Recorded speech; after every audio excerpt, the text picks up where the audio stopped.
ये है दिल्ली दर्पण।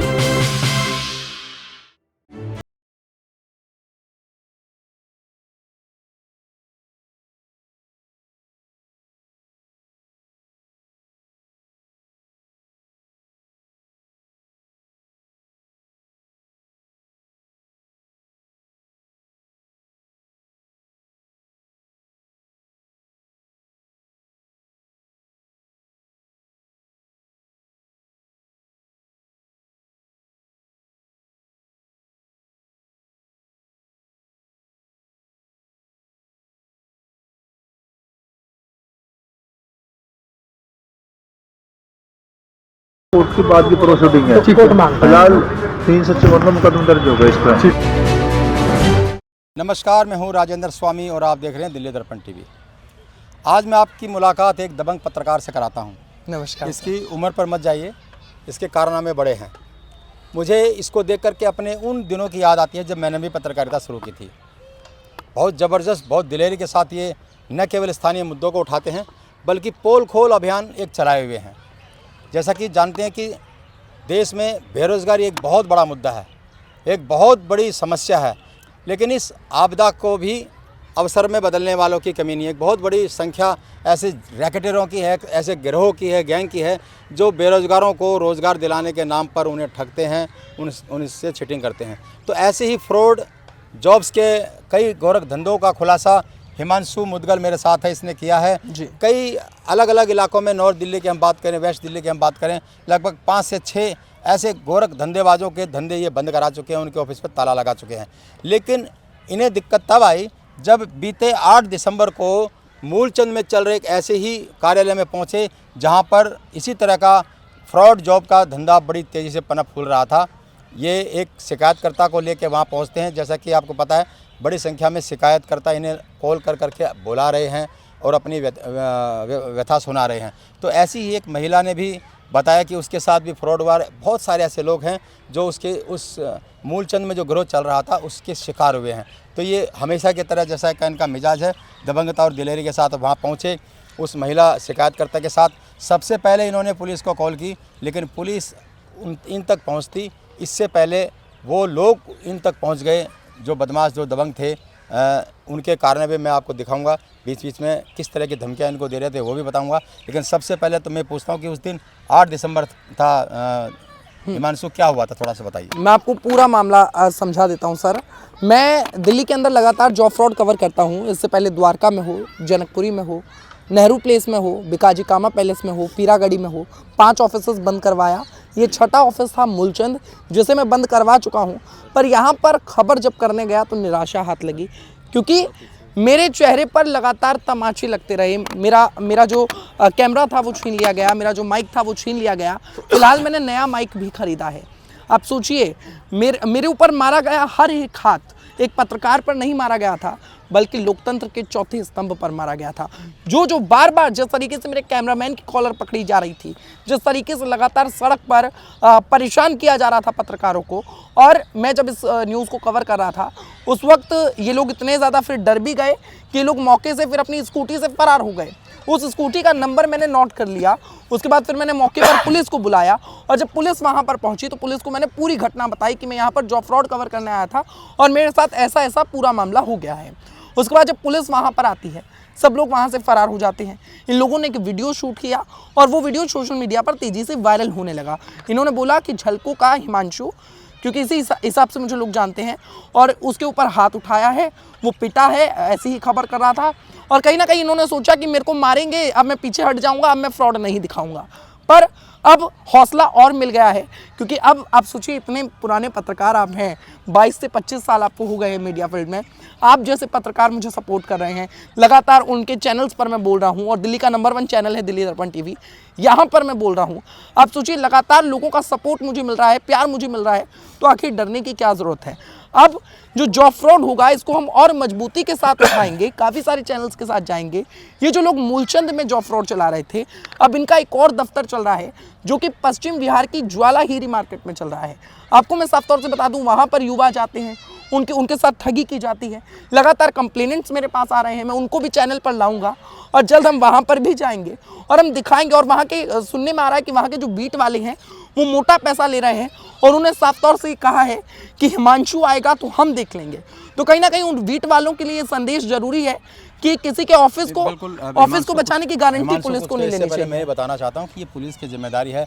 जब इस तरह की फ्रॉड के जो शिकार लोग पुलिस तक पहुँचते हैं, पुलिस भी अनसुना कर देती है, अनदेखी करती है। जाहिर सी बात है कि मिला जुला रैकेट इतने बड़े पैमाने पर देश भर में काम कर रहा है और जो मेन स्ट्रीम मीडिया जिसको हम कहें, उनके लिए ये कोई मुद्दे नहीं होते। मैं खुद बहुत सारे नेशनल चैनलों के लिए काम कर चुका हूँ और मेरे बहुत सारे साथी हैं। जब कभी इस तरह के मामलों को हम उठाना चाहते हैं तो जो मेन स्ट्रीम मीडिया है उसकी कोई रुचि इसमें नहीं होती है। लेकिन जो बड़ी तादाद में जब फ़ोन आते हैं, जिस तरह से रोते पीटते लोग हमसे संपर्क करते हैं, तो बड़ा दुख होता है। और लेकिन हैरत की बात है कि इतने सारे पत्रकार होते हैं और इस तरह दबंगता के साथ घुस जाना, ये दिलेरी हर कोई दिखा नहीं पाता। वो दिलेरी हिमांशु दिखा रहे हैं। और इससे पहले कि इनके साथ क्या हुआ, मैं कुछ वीडियो मैं दिखाता हूं कि किस तरह से जो फ्रॉड जॉब को ये कवर करने पहुंचे थे, किस तरह से वो धमकी दे रहे। जरा आप इन वीडियो को देखिए एक बार। मेरे हाल बहुत बढ़िया है। हेलो, आ जाओ, शुरू हो जाओ फिर। हेलो, शुरू हो जाओ तुम। बड़ा दिन से ढूंढ रहा था हिमांशु भाई को मैं भी। डाल ले, बुला ले सबको। गलत जगह आते हो, गलत जगह। कोई बात नहीं। कितने का कैमरा है? 2.5 लाख देंगे अभी। धड़ से रिक्वेस्ट दिया पिछली बार उसने। क्या तुम्हें मैं बताऊं, तुम तो बहुत सही और अच्छे लग रहे हो कि मैं तुमसे बात करूं। इसके ना माँ कसम खा के कह रहा हूँ, मर्डर कर दूंगा ये ऑफिस। तुम्हें पता है, नाम है नीरज यादव, यदुवंशी कहते हैं मेरा ऑफिस है। आज के बाद कोई यहाँ भटक भी गया तो देखा आपने किस तरह से पूरी दबंगता के साथ कंधे पे हाथ मार रहे थे और साफ कह रहे थे कि मैं तो हिमांशु को ही ढूंढ रहा था। यानी अब तक जितनी भी खबरें थी उन सब की सूचनाएं इन गिरोहों तक पहुंच रही थी, जो इस तरह के तमाम जो लोग काम कर रहे थे। और सिंडिकेट कह सकते हैं हम इनको। इनका आप डील डोल देखिए, इनकी धमकी देखिए, किस तरह से गालियां दे रहे हैं, तोड़ फोड़ करने की धमकी दे रहे हैं और साफ कह रहे हैं कि जान से मार देते हैं। तो इस तरह की मर्डर करने की धमकी दे रहे हैं और वो भी पुलिस वहाँ पर मौजूद है। इसकी शिकायत भी पुलिस से की गई, लेकिन पुलिस बजाय इनको धमकाने के या इनके ऊपर एक्शन लेने के, उल्टे उनको ही समझा रही है। क्या कह रही है इस पे भी हम इससे बात करेंगे, लेकिन पहले पुलिस इन पर किस तरह का दबाव बना रही है शिकायत के बाद, पहले आप ये सुनिए। ये मैंने स्टिंग किया है, ये मैंने स्टिंग किया है। इस तस्वीर को आप जरूर दिखाइए। सबसे पहले दिल्ली दर्पण टीवी पर आप ये देखिए। अच्छा, मुझे बताइए कि ये स्टिंग आपको लगता था किस तरह की धमकियां मिलेंगी तो आपने स्टिंग किया? बिल्कुल, मुझे पता था कि पुलिस क्या करेगी। पुलिस ने मुझे कहा कि अगर आपको पीटा है, मुझे पीटा है, वीडियो वायरल हो रहा है। मैंने कहा भैया मुझे शिकायत करनी है। तो पुलिस वालों का साफ तौर से ये कहना है कि अगर आप शिकायत करेंगे तो महिला से शिकायत हम करवाएंगे, आपके खिलाफ 354 में आपको बंद कर देंगे। ये लोकतंत्र है कि क्या है? ये क्या कर रहे हैं पुलिस वाले? अमर कॉलोनी के पुलिस वाले, ओम दत्त नाम था पुलिस वाले का, एक पुलिस वाला जिसका नाम राकेश बताया जा रहा है। आज इनको डीसीपी साहब को बुलाना चाहिए। ये वीडियो क्लिप आप देखिए पहले। तो सर मैं कोई सजेशन दे रहा हूँ, कोई बात नहीं, आप बताइए। ना तो मैं मुकदमा दर्ज करूँ, ना तुम्हारे कोर्ट में साथ जाऊँ, ना तुम्हारे सजेशन दे रहा हूँ। तुम कैमरे की रिकॉर्डिंग, ये रिकॉर्डिंग ये कोर्ट की बाद की प्रोसीडिंग है। फिलहाल 354 का मुकदमा दर्ज होगा इस पर। सपोज करो छेड़खानी का लगवा दिया इसने, 354 लगी। ये तो 6 महीने पहले बाहर आने नहीं, हवाला जाने के बाद फिर आप कोर्ट में फाइट करोगे। कोर्ट में तुम प्रूफ दोगे, वो अपना प्रूफ देंगे। लड़की की स्टेटमेंट काफ़ी होती है कि हाँ जी इसने मेरे साथ रेप करा, तो जो भी XYZ जो बात होती है ना, लड़की की स्टेटमेंट काफ़ी है। बाद में जो बाद में से 64 के स्टेटमेंट होंगे वो जब सामने बोल दिया तो सच्चा ही है वो पुलिस। चलिए, हम ये भी डीसीपी साहब से भी हम इसकी बात करेंगे। लेकिन बड़ा हैरानी की बात है, खुलेआम इतना बड़ा रैकेट पूरी दिल्ली में चल रहा है। जब एक पत्रकार को ये सब नज़र आता है, लेकिन वहाँ जो पुलिस वाले काम कर रहे हैं तो उनको ये सब नज़र नहीं आता। ऐसा नहीं कि इन तक शिकायतें नहीं आती होंगी, जब वो शिकायतें हम तक आ रही हैं तो वो पुलिस तक भी आती होंगी। लेकिन पुलिस के लिए किसी एक बेरोज़गार आदमी से 2-3 हज़ार रुपये ले लेना उसके लिए कोई बड़ी बात नहीं। शायद यही वजह है कि पुलिस ऐसी शिकायतों को गंभीरता से नहीं लेती। लेकिन आप अगर मल्टीप्लाई करें, अगर इनसे 40-50 लोग भी बेरोज़गार हैं, ये एक बहुत छोटी सी संख्या है जो मैं आपको बता रहा हूँ। कितनी बड़ी तादाद में लोग इन तक आते होंगे, 2000-3000 जिससे जैसा बनता होगा, जिस नाम के बनता होगा वो उससे लेते हैं। थोड़ा सा मैं ये भी जानना चाहता हूँ कि इनकी मोडस ऑपरेंडी कैसे होती है, कितने लोग अमूमन आ जाते होंगे, क्या वो सबको आमदनी आपको बता देता हूँ। मैंने बहुत स्टडी की इन लोगों के लिए, क्योंकि ये लोग, इन्होंने जो मेरे साथ किया तो स्टडी करना बनता भी था, मैंने पूरी स्टडी की। मूलचंद के ऑफिस में मैं लगातार जाता रहता हूँ, वहाँ पर लोगों से मिलता रहता हूँ। काफ़ी सारे कंप्लेनेंट्स अब तक आ रहे हैं, मकान मालिक ने सील लगा दिया है। और साफ तौर से मैं आपको बता दूं कि एक दिन में कम से कम ये लोग 40 से 50 बच्चों को काटते हैं। एक से अगर 2000 भी ले रहे हैं, 3600 भी ले रहे हैं, एक दिन की कलेक्शन होती है कम से कम 2 लाख रुपए। एक दिन के 2 लाख कमाते हैं, एक दिन के 1.5 लाख कमाते हैं। और जब महीने का टर्नओवर इनका अगर मैं बताऊं आपको, एक महीने का टर्नओवर तो 36 से 40 लाख रुपए का एक महीने का टर्नओवर। सोचिए, इतना बड़ा फ्रॉड एक विधायक नहीं कमाता, सांसद नहीं कमाता, कोई मंत्री नहीं कमाता, कोई कमिश्नर नहीं कमाता इतना जितना ये लोग कमा रहे हैं। बिल्कुल, तो आप समझ सकते हैं कि इन पर कार्रवाई क्यों नहीं होती है। तो इतनी बड़ी रैकेट, इतना बड़ा रैकेट जहाँ चल रहा हो, लेकिन जिस देश में केवल 10 से 15 हज़ार नौकरी के लिए युवा दर दर भटक रहे हों, इतनी संख्या में लोग सिफारिशें लगाते हैं। हमारे पास भी बहुत सारे युवा बेरोज़गार आते हैं, शिकायत लगाते हैं, और उन लोगों को बजाय रोज़गार मिलने के अगर इस तरह के धोखे मिलने लगे तो आप उस दर्द को समझ सकते हैं। लेकिन बड़ी हैरत की बात है कि इतने बड़े पैमाने पर ये रैकेट फल फूल रहे हैं और पुलिस प्रशासन इस पर मौन है। हो सकता है कि पुलिस को इसकी जानकारी ना होती हो, लेकिन आप जो हिमांशु ने जो जितने भी स्टिंग की हैं, कितने ही दफ्तरों पर इन्होंने ताले भी लगवाए हैं। और ये जो मौजूदा मूलचंद में जो ये रैकेट चल रहा था, इसकी भी आप देखिए स्टिंग ऑपरेशन इन्होंने किया, उसके अंदर किस तरह से पुलिस इन्हीं के ऊपर प्रेशर बना रही है।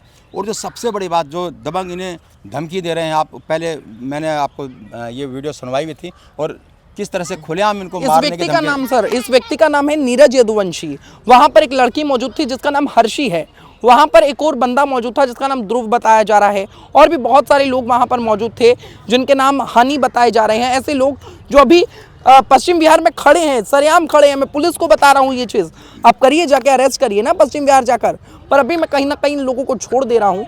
पर अब जब इनको हम दोबारा से पकड़ेंगे, इनके इस दफ्तर पर पकड़ेंगे, ये कहीं भी नया दफ्तर खोलेंगे, चाहे लक्ष्मी नगर भग जाएं, चाहे कहीं भी भग जाएं, इनको ज़रूर पकड़ा जाएगा। और दिल्ली के जितने भी चैनल हैं, थोड़ा सा आप बहुत जुझारू पत्रकार हैं, बहुत दबंग दिलेर हैं, लेकिन मेरा ये मानना है कि पुलिस प्रशासन को भी साथ में लेकर के चलना चाहिए। अच्छा हुआ कि आपने उस दिन पुलिस को कॉल किया, लेकिन पुलिस आप तक पहुंचती उससे पहले वो दबंग शायद आप इसी की ताड़ में थे कि उन्होंने आपको दबा किया।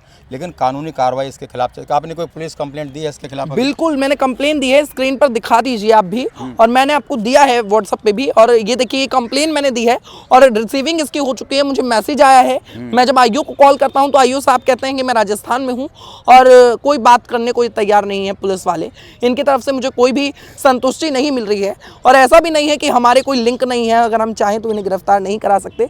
पर कहीं ना कहीं मैं इंटरेस्ट खुद नहीं दिखा रहा हूं, और अलग अलग चैनलों पर इंटरव्यू देना मैं वाजिब समझ रहा हूं। ऐसा इसलिए है क्योंकि तमाम वो चैनल हैं जिनको दिल्ली के अंदर बहुत सारे लोग जानते हैं। आपके प्रयास से, मेरे प्रयास से, और चैनल्स के प्रयास से, मीडिया के प्रयास से, आप सोचिए अगर हम 100 लोगों को भी इस जॉब फ्रॉड से बचाते हैं तो वो हमारे लिए सबसे बड़ी जीत होगी। ये दुआएं होंगी सर हमारे लिए।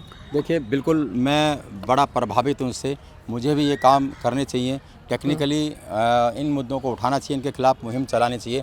लेकिन अगर मैं नहीं कर पा रहा हूं तो मेरा ये फ़र्ज़ बनता है कि ऐसे जितने तमाम जो पत्रकार इस तरह के एक्सपोज करते हैं, इस तरह के रैकेट्स को, माफिया को, एक बड़ा सुनियोजित जो गैंग चल रहा है, क्राइम, ऑर्गेनाइज क्राइम जो चल रहे हैं, उनके खिलाफ अगर मुहिम चलाते हैं तो यकीन मानिए मैं तो ये भी दावे के साथ कह सकता हूँ कि जितना भी मेन स्ट्रीम मीडिया है, चाहे वो प्रिंट मीडिया हो, चाहे वो इलेक्ट्रॉनिक मीडिया हो, वो ये मुद्दे उनकी प्रायोरिटी में नहीं होते हैं। तो अब ऐसे में जो स्थानीय पत्रकार हैं, उनकी जिम्मेदारी है कि स्थानीय स्तर पर जितने भी इस तरह के घपले घोटाले हो रहे हैं, जो जनता के साथ ठगी हो रही है, मनमानी हो रही है, भ्रष्टाचार हो रहा है, उनकी समस्याओं पर कोई ध्यान नहीं दे रहा है, उन समस्याओं पर वीडियो बनाएं और एकजुटता के साथ, एक ताकत के साथ एक नई मुहिम का आगाज़ करें। सर, इसमें एक चीज़ और मैं कहना चाहूँगा, क्योंकि कुछ पत्रकार सर ऐसे भी हैं जो इन लोगों से पैसे ले लेते हैं और उसके बाद इन्हें छोड़ देते हैं। तो कहीं ना कहीं सबको ही लगता है कि सारा जो मीडिया है वो बिका हुआ है। असल में जो लोग बिक रहे हैं उन्हें पत्रकार तो सर हम नहीं कह सकते, क्योंकि अगर वो पत्रकार है तो वो बिक कैसे रहा है। तो इतने सारे लोग लगातार बिक जाते हैं इन लोगों से 20,000 ले लेते हैं, कोई 50,000 रुपये ले लेता है और अपनी आवाज़ बंद कर देता है, अपनी आवाज़ पिंजरे में डाल देता है। पर हम पिंजरे से निकले हुए वो पक्षी हैं जो लंबी उड़ान भरेंगे, और कहीं ना कहीं ये लोग जो फ्रॉड की उड़ान भर रहे हैं इनको रोकेंगे। इनको न केवल खबरों से रोकेंगे बल्कि अब प्रशासन से भी मिला जाएगा, और कहीं ना कहीं इन फ्रॉडिस्ट लोगों को रोका जाएगा सर। तो बिल्कुल मैं भी अपनी तरफ से दिल्ली पुलिस के जो तमाम आला अधिकारी हैं उनको ये गुजारिश कर रहा हूँ कि आप इस वीडियो को ध्यान से देखिए। आपको दिख जाएगा किस कदर गुंडागर्दी दिल्ली जैसे शहर में हो रही है, और जो इस पत्रकार इस तरह की खबरें कर रहे हैं उनके साथ किस तरह का व्यवहार होता है। मारपीट आप सरेआम देखिए, इनसे थप्पड़ मारे जा रहे हैं। जब मैंने ये वीडियो देखा तो मुझे लगा कि ये एक बहुत बड़े लेवल पे इसकी आवाज़ को उठाना चाहिए। तो मेरे स्तर पर जो कुछ हो सकता है वो मैं कोशिश करूँगा। मैं इसके ऊपर पत्रकार यूनियन से भी मिलूँगा और साथ साथ एक लेटर भी मैं पुलिस कमिश्नर और तमाम जो संबंधित अधिकारी उनको भी भेजूँगा। लेकिन साथ साथ मैं उन तमाम लोगों को ये गुजारिश कर रहा हूँ कि आप मुदगल जैसे उन तमाम पत्रकारों की सहायता करें जो आपके लिए लड़ते हैं, जो आपके मुद्दे उठाते हैं, जो आपकी समस्याओं को प्रमुखता के साथ उठाते हैं। और इस वीडियो को ज़्यादा से ज़्यादा शेयर कीजिए ताकि इसकी आवाज़, मुदगल की जो आवाज़ है वो सत्ता के उस शीर्ष स्तर तक पहुंच सके जहां पर इसका समाधान संभव है, जहां उन ऐसे तमाम माफियाओं को उस पर अंकुश लगाया जा सके, उन पर लगाम लगाई जा सके, उनकी धरपकड़ हो सके और ऐसे गोरख धंधेबाजों को जो बेचारे बेरोजगारों को रोज़गार दिलाने के नाम पे धंधा करते हैं उसको रोका जा सके। बहुत बहुत धन्यवाद सर। राजेंद्र स्वामी, दिल्ली दर्पण टीवी। लेटेस्ट खबरों के लिए सब्सक्राइब करें हमारा यूट्यूब चैनल या फिर लॉग ऑन करें www.delhidarpantv.com। खबरों की कवरेज और विज्ञापनों के लिए संपर्क करें।